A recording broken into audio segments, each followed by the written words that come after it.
Baruch Hashem, today is day number 23 of the Rambam Sefer HaMitzvos.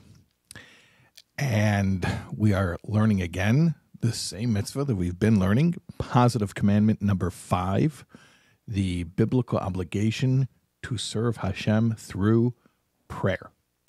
Now, in the Rambam's Mishnah Torah, if we are studying 3 chapters a day in that track, we today are in chapters 5, 6, and 7 of Hilchos Tefillah.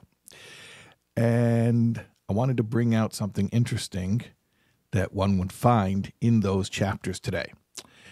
In chapter 6 that we're studying today in the 3 chapters a day, chapter 6, Halacha 4, the Rambam tells us about various restrictions that before one prays in the morning, there are certain things a person should not do because it's considered putting your personal needs before Hashem.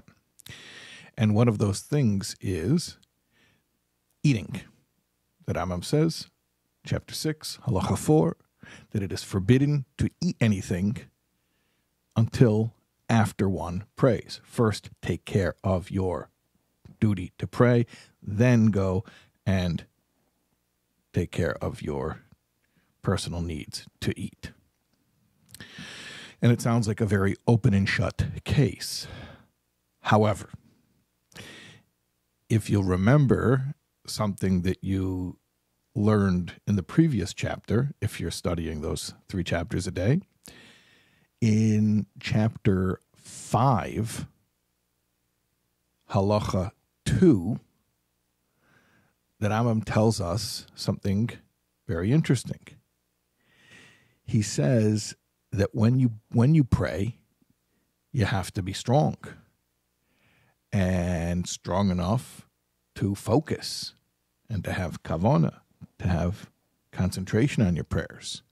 Therefore, the Rambam says that somebody who is sick needs to take care of his body first before he can focus and pray. And anyone who's hungry or thirsty, the Rambam says, is considered to be sick, at least relatively speaking, for those purposes. So he should take care of that so he can then go on and focus properly on his prayers.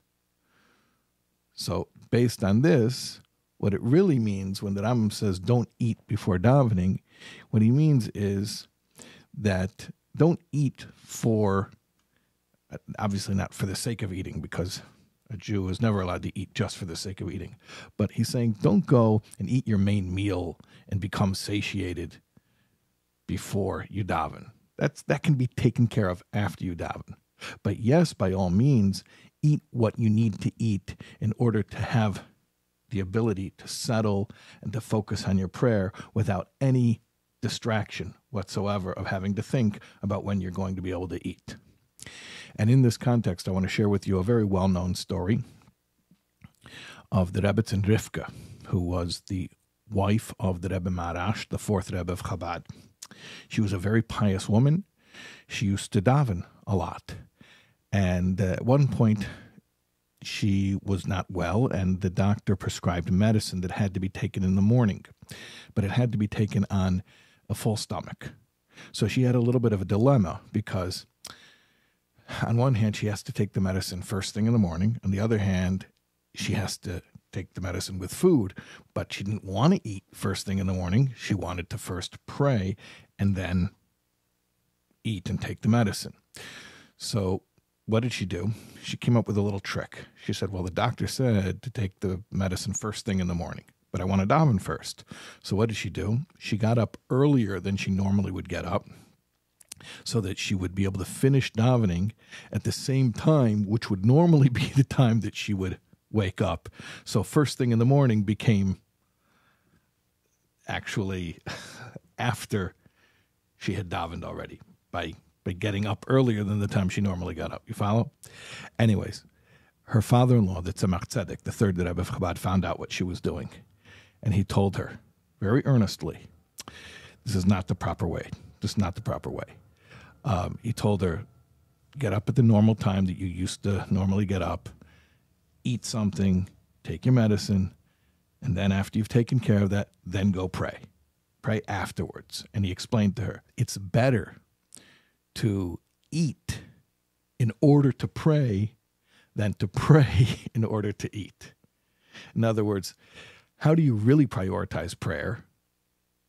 How do you really show that prayer is the most important thing? Sometimes it's not necessarily by praying first. Sometimes it's specifically by eating first so that you get the eating out of the way. And in fact, the eating becomes part of your preparation for prayer. And then you really show that the main objective was prayer. All right, we'll see you tomorrow, and we're going to talk more about prayer with Hashem's help.